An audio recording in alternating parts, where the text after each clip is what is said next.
It started like most Saturdays, with the dog barking at the mailman and my wife, Rachel, standing in the kitchen wearing my old college hoodie and sipping coffee like she owned the weekend, which she kind of did, at least in spirit. I was heading out for a full shift at the dealership, and before I left, I kissed her on the forehead and joked, "If you get bored, the lawn looks like it's been through 3 seasons of neglect." She smiled, rolled her eyes, and said, "Maybe I'll take the mower for a spin. Might be fun." I didn't think anything of it. We weren't the kind of couple who tracked each other's movements like hawks. We'd been married for 9 years, and in that time I learned Rachel liked her solitude as much as I liked a clean garage. When I got home around 6 p.m., the front yard looked immaculate. The mower had been put back into the shed, and dinner was warming in the oven. I complimented her on the lines she made in the grass. They were cleaner than mine, actually, and she shrugged it off with a casual, "It was weirdly satisfying. Therapeutic, even." It wasn't until a few weeks later that something began to feel off. Not dramatically. Just off in that tiny, unspoken way that makes your brain itch at 2 a.m. Rachel started mowing more frequently. Not just our yard, but the neighbors too, even when they didn't ask. She said she enjoyed it, that it helped her think. One Saturday morning, I walked into the kitchen to find her already dressed in old jeans and a tank top, lacing up her boots before I'd even poured coffee. "Another mowing day?" I asked. She grinned. "Yep. Gonna tackle the back fence line." Our fence line hadn't seen growth in weeks. But I didn't push it. I figured, hey, better a wife obsessed with yard work than one obsessed with online shopping or conspiracy theories. That night, while taking the trash out, I noticed something odd. The shed door was slightly ajar. Now, I always keep it latched, and so does Rachel. It was a quirk we both shared. I opened it and flicked on the light. The mower was there, but there was also a faint chemical smell in the air, like gasoline mixed with something sweet.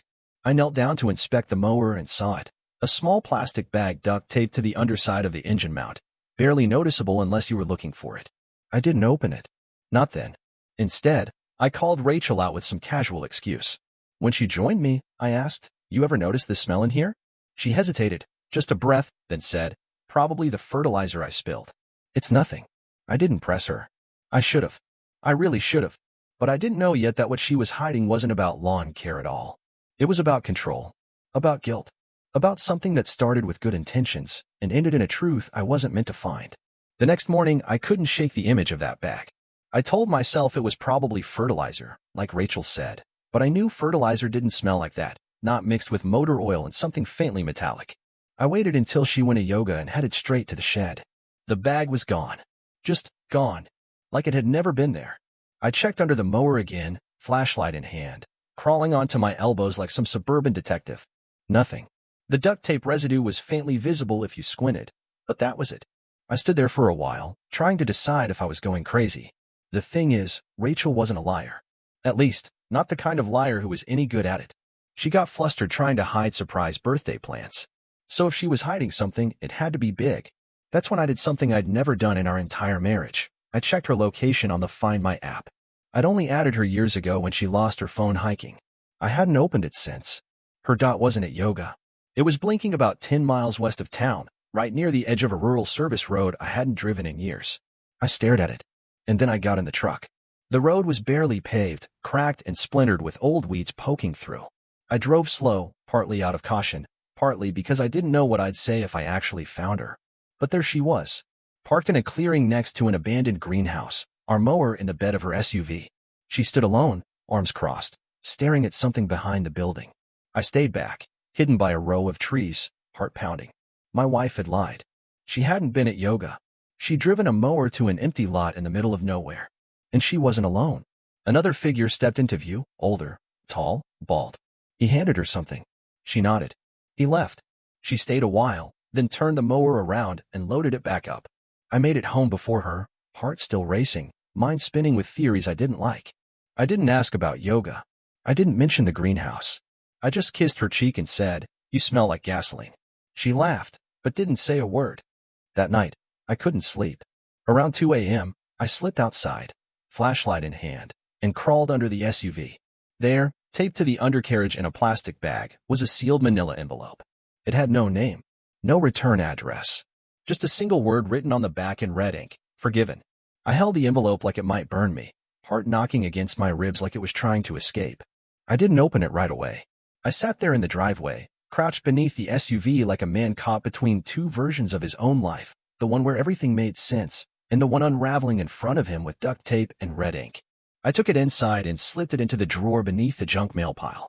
Rachel was already asleep, or pretending to be, curled on her side in that loose t-shirt she always wore when she didn't want to talk.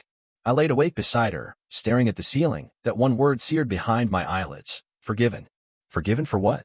The next day, I waited for her to leave before I finally opened it. Inside was a photo. Blurry. Black and white. A man sitting at a table, half his face obscured by shadow, but I could see his profile clearly enough. I didn't know him. At least I didn't think I did. There were numbers written on the bottom edge, June 12th, 3:17 p.m. And beneath that, a single sentence. This was the last one. My fingers went cold. What did that mean? I flipped the envelope inside out. Nothing else. No instructions. No signature. Just that image, and the unmistakable feeling that I was now part of something I never agreed to. That evening, I decided to test her. Hey, I said over dinner, did you hear about that guy who went missing from the greenhouse district? Her fork paused midair. Barely. Greenhouse, she said too casually. Nope. Then, where'd you hear that? Online. Something about a disappearance from a few years back. Weird, she said, and went back to eating like it meant nothing. But I watched her eyes.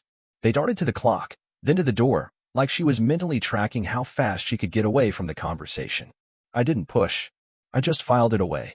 Later that week, I checked the timestamp from the photo against the GPS metadata from her old phone backups, stuff she didn't know synced to her cloud. June 12, 2017. 3:17 p.m. Rachel's location was exactly where that photo had been taken. Same coordinates. Same moment. My wife had been there. With him. The man in the photo. But here's the part that really made my blood turn. That date was a full month before she and I ever met. For a long time I just stood there, phone in hand, the photo next to the location tag like two puzzle pieces I wasn't supposed to fit together. A month before we met. It didn't make sense. Rachel and I always told people we met at a 4th of July barbecue at my cousin Dave's lake house in 2017. I remembered the fireworks, the spilled beer on her sundress, the way she laughed with her whole body. But now I wondered if she'd been telling the truth, or just letting me remember things the way I wanted to. I didn't say anything that night. I just watched her as she folded laundry, humming to herself. I tried to spot the woman in the photo, or the one who lied about yoga, or the one who drove 10 miles to meet a man with no name. But all I saw was Rachel, my wife. Still barefoot, still biting her lip when she concentrated, still holding up two nearly identical socks and calling them fraternal twins. I should have confronted her then, but I didn't, because part of me didn't want to know the answer. Not yet. I needed to know more first. So I did something that felt like betrayal and necessity all at once. I went through her closet. Tucked behind a row of winter coats was a canvas bag I'd never seen before. Inside, gloves, a screwdriver, a flashlight, a burner phone, and a small black notebook. My hand shook as I opened it. Inside were names, dates, weather conditions. Some had check marks next to them. Some had the word skip in red. One name had a line drawn through it so hard it tore the page, J. Mercer. I flipped through faster. At the very back was a note that read, if anyone finds this, check the mower's wheel housing. Only if you have to. My breath caught. The mower. That same mower I joked about weeks ago. I grabbed a wrench from the garage and rolled the thing out into the driveway. Flipped it over. Pried off the plastic wheel housing. And there it was, a second envelope. Smaller. Taped to the inside with what looked like surgical precision. I peeled it open, barely breathing. Inside was a photo of me. Sitting at the kitchen table. Reading the paper. I didn't even remember anyone taking it. On the back, written in the same red ink, this one doesn't know yet. I stared at that photo for so long my legs went numb. My own face, caught in an unguarded moment, back when I thought the biggest mystery in our marriage was whether Rachel secretly hated my chili. I kept flipping the photo over, hoping it would somehow change, vanish, rewrite itself. But no. There I was, coffee mug in hand, the caption on the back pulsing in my head. This one doesn't know yet. I felt sick. Like the kind of sick you don't shake off with ginger ale and a nap. I put everything back in the shed exactly as I'd found it, down to the alignment of the mower wheel bolts. That night, I lay beside her while she slept and tried to match her breathing. She looked peaceful, honest, but now I didn't know if that was just another part of the illusion.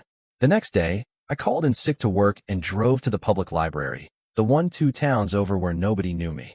I didn't want search history following me. I looked up J. Mercer, and immediately found a headline.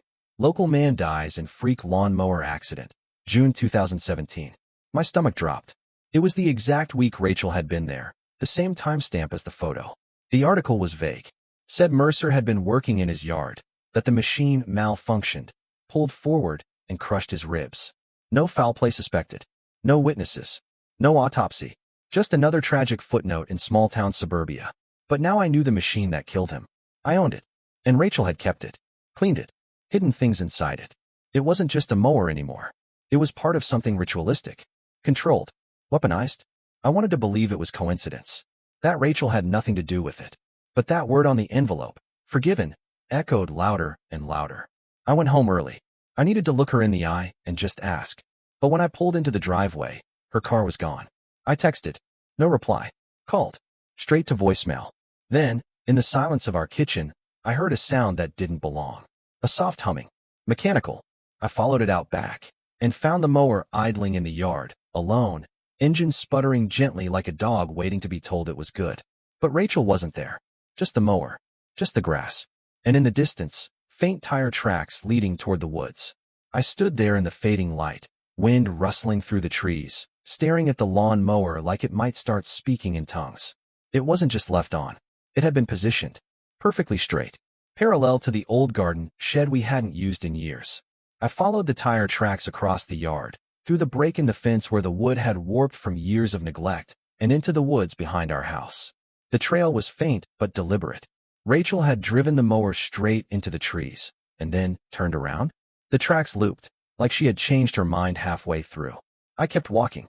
20 feet in, I found something I couldn't explain. A pair of rubber gloves.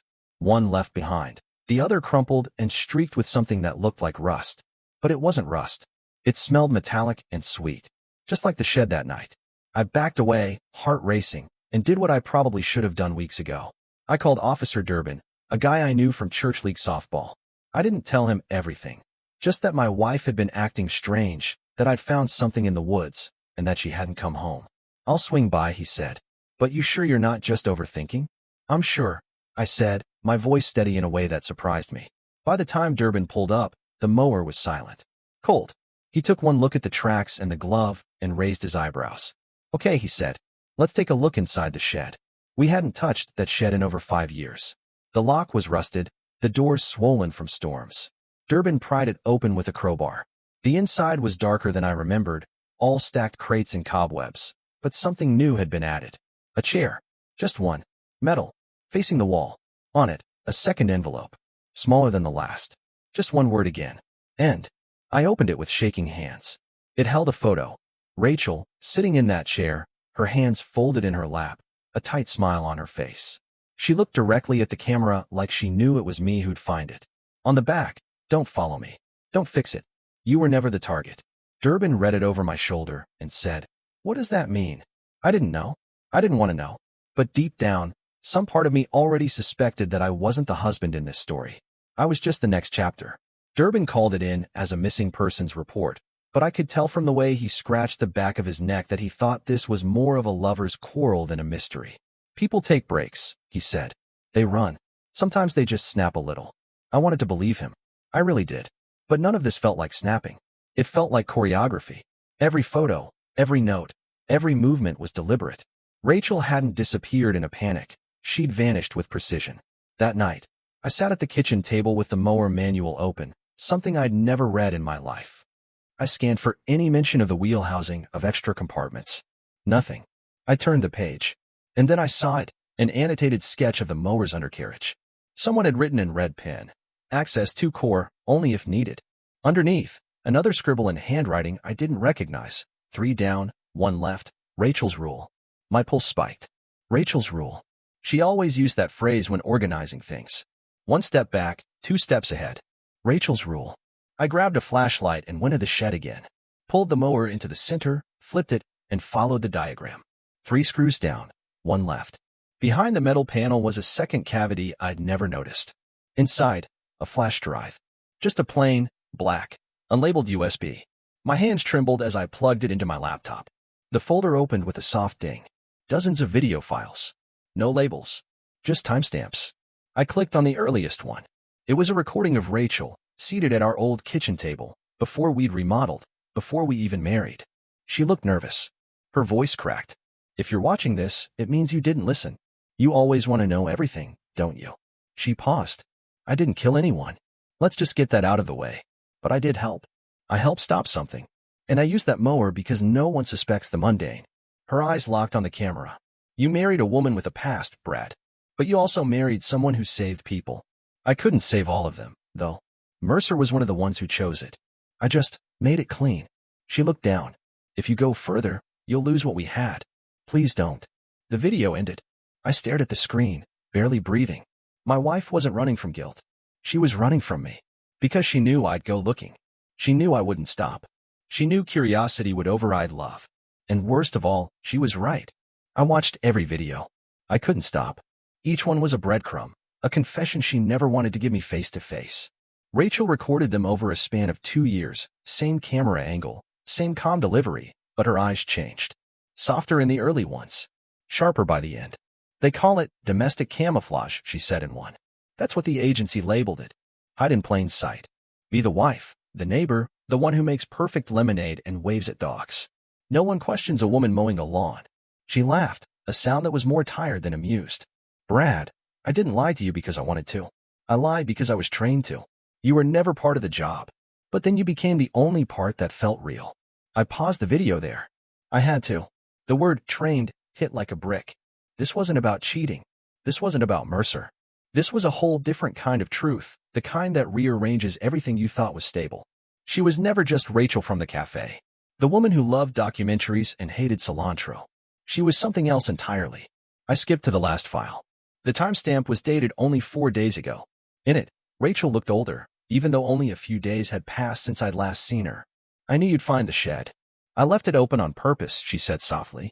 I wanted to believe I could walk away without you following me. But that's not who you are, is it? You never did like loose ends. She picked up a small object and held it to the camera, my house key. This is yours. I'm not coming back, Brad. Not because I don't love you, but because I do. And love doesn't survive in shadows. You deserve someone who doesn't have to hide weapons and gardening equipment. She laughed, then stopped. One last thing. You asked about Mercer? He was my handler. He wasn't supposed to die, but he didn't leave me a choice. The screen went black. Just like that. No dramatic ending. No tears. Just silence. And a flash drive filled with secrets that made me question if I'd ever really known her at all. I sat back, the weight of every ordinary moment we'd shared now laced with doubt. The 4th of July kiss. The Sunday mornings in bed. Even the chilly debates. All of it. Real? Or just part of her cover? That's when I heard a knock at the door. It was the kind of knock that doesn't wait, it announces. 3 sharp raps, too confident for a neighbor, too precise for a friend. I didn't move right away. I just sat there, laptop still glowing with Rachel's paused video, heart trying to tear its way through my chest. Then came the voice. Mr. Whitmore? We need to speak with you. About your wife. My legs moved on autopilot. I opened the door to find 2 men, dark suits, badges flashed so quickly I barely saw the details. One had a square jaw and a slight southern drawl. The other didn't speak at all, just scanned the room behind me like he already knew where everything was. You're Brad Whitmore? The talker asked. I nodded. Is Rachel okay? I managed to say. He tilted his head. That depends. On what you know. And what you've kept. She's gone, I said quietly. I think she left to protect me. That made the silent one twitch, just slightly. The first guy gave me a polite smile, the kind that says you're not going to like where this goes. Mr. Whitmore, he said, stepping into my living room without asking. Your wife was part of a domestic asset program terminated in 2018. Operatives were instructed to dismantle nodes and disappear. Nodes? I asked, voice brittle. That's what she called the mower, he replied. We've recovered others, modified tools, household items with embedded drives, signal scramblers, evidence caches. Your wife was one of the most meticulous. He walked over to the shed window and looked out. She didn't report in after the Mercer event. That made her rogue. I felt my hands curling into fists. She wasn't rogue. She was done. Same difference, he said, turning back. But see, that's the problem. When people like her walk away, they leave behind loose ends. And sometimes, those ends become dangerous. He pulled a photo from his coat. It was me. Taken yesterday. We're not here to hurt you, Mr. Whitmore. We're here to make sure you're not carrying anything compromised. My stomach dropped. She left me a flash drive. Is that what you're looking for? He didn't answer, just raised his hand slightly. The silent one moved forward. I backed away instinctively. If you have it, the talker said, now's the time. Otherwise, we'll find it ourselves. And your house will look very different by morning. I reached behind the microwave where I'd stashed the drive, then hesitated. Is she in danger? I asked. The man looked at me with something almost like pity. She's already gone. The question is whether she left you a parting gift. I handed it over. But what I didn't tell them, what I couldn't, was that Rachel left 2 flash drives. And they had only taken the first. I watched them leave with the decoy drive. A blank twin Rachel had labeled scrap, use if cornered. As their unmarked sedan rolled out of the cul-de-sac, I stood on the porch, trying to breathe like a man whose life wasn't slowly folding in on itself. The real drive was hidden in the one place no one would think to check twice. Inside the hollow center of a bowling trophy from my high school days. An ugly gold-plated thing Rachel always said looked like a bad Oscar stunt double. She must have known I'd keep it, that it would survive every garage purge and spring cleaning. I retrieved the trophy that night, unscrewed the base, and pulled out the flash drive. It was warm, almost like it knew it was about to be found. I plugged it into the laptop, and a single folder blinked onto the screen. Tally. Inside it were 16 profiles. Each had a name, a date, and a location. Mercer was one of them. So were others. Strangers to me. All marked either with a green check or a red X. Except the last one. That one was labeled BW, pending. My initials. My name. No mark. Just a note. Contingent. Outcome unknown. Variables. Trust. Truth. Timing. I sat back like I'd been punched in the chest. I wasn't just some civilian casualty in Rachel's old life. I was a question she'd left unanswered. But why? I clicked on my profile. It opened to a video file. Rachel again. This time not at the kitchen table, but standing in the middle of our yard, the wind tossing her hair, the mower silent behind her. She looked directly into the camera. Brad, if you're seeing this, then I'm either gone or I had to choose not to come back. You need to understand something. Her voice broke. This wasn't supposed to happen. You weren't supposed to happen. But you made me want something they said I couldn't have, an actual life. And that made you a liability. Not to me. To them. She stepped closer to the camera. They're watching you now. Probably already showed up. Probably asked about me like I was a ghost in your attic. Don't trust them. Don't trust anyone who says I disappeared. I erased myself so they wouldn't erase you. She held up a single key, the one I'd found duct-taped in the shed, marked SR. This key was never about the mower. Or Mercer. It's to the one place they don't know about. She smiled faintly. You'll know it when you see it. And when you do, make your own choice. But hurry. Because if they figure out I left you this message, well, that's when things get complicated. The video ended. No music. No fade. Just black. I didn't sleep that night. Not out of fear exactly, but because my brain wouldn't stop turning Rachel's words over like puzzle pieces that didn't quite fit. You'll know it when you see it. That line stuck with me. I paced the house, checked every drawer, flipped couch cushions like a lunatic. At 4:12 a.m., it hit me. Not the couch. Not the bed. The mower. The place where all this started. I grabbed a flashlight and headed to the shed again, like some suburban noir hero on his last frayed nerve. The mower looked innocent, stupid even, in the weak beam of the flashlight. But I rolled it forward anyway and crouched beneath it. I pressed around the wheel housing again, this time looking for something Rachel would have hidden. That's when I noticed the blade was a different brand than the original. I unscrewed the casing and, tucked inside a small foam compartment behind the blade, was another key. Not labeled. Just warm from the engine's residual heat. I stood up, turned around, and that's when I saw it, something I'd never noticed before. The shed's rear panel had a slight gap at the bottom, warped from years of water damage. I wedged the screwdriver into the seam and pried it open. Behind the panel was a small metal lockbox, rusted but intact. My hand shook as I slid the second key into the latch. It turned with a soft click. Inside the box was a black phone. No logos, no numbers, no SIM card. It powered on instantly. One message blinked on the screen. Drive west. 11.4 miles. Turn left at the red silo. Follow the gravel road. Bring nothing you can't lose. No sender. No context. Just a breadcrumb. I should have stopped.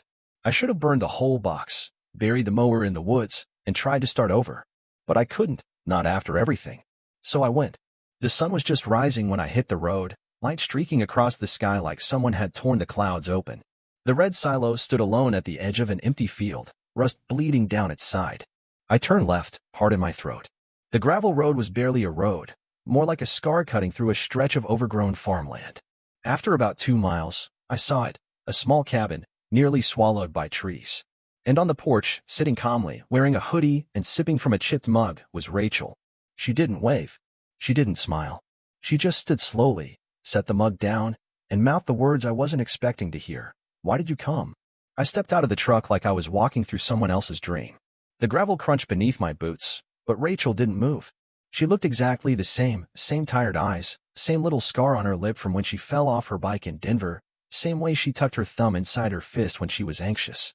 "Why did you come?" she said again, this time out loud. Her voice cracked around the edges. "Because you told me to," I answered. "Because I couldn't not." She let out a quiet breath, the kind people make when they're about to hurt someone they love. "I left you everything you needed. The message. The choice. This," she gestured around her, "was never meant for you." I walked closer. "But you knew I'd follow." Her silence said yes. "You didn't disappear, Rachel. You relocated. You staged a retreat." She sat back down on the porch steps, motioned for me to do the same. I hesitated, then joined her. The mug still steamed faintly beside her. "You were the one thing they couldn't plan for," she said softly. "You were never on their map. Not until I put you there. That's why they sent the men in suits. That's why they took the drive." "They didn't take all of it," I said. She smirked. "Of course they didn't." A long pause hung between us like fog. "So what now?" I asked. "You disappear again?" She turned toward me, eyes shining with something too complicated for one word: regret, love, exhaustion. "That depends on you, Brad." She reached into her coat and pulled out a third flash drive. It was labeled in tiny block letters, "Rewrite." "What's that?" I asked. "Insurance," she said. "Leverage. Or maybe an apology." I took it, but didn't look at it. "Why me?" I whispered. "Out of everyone. Why let me find all this?" She looked away, blinking fast. "Because you were the only one I trusted to tell the truth. And the only one I was afraid would still love me after." I laughed, but it came out sad. "So what happens if I take this home? What happens if I hand it over?" She stood and walked to the edge of the porch, gazing out toward the tree line. "Then I vanish for good. And you go back to a life you think you understand." I stared at the flash drive in my hand, felt its weight, and realized the twist was never the lawn mower, or Mercer, or even the agency. It was this. The ending was mine to choose. I looked up, and Rachel was already gone. Just a steaming mug, tire tracks in the dirt, and a question that still hasn't left me. Did she ever really want to be found?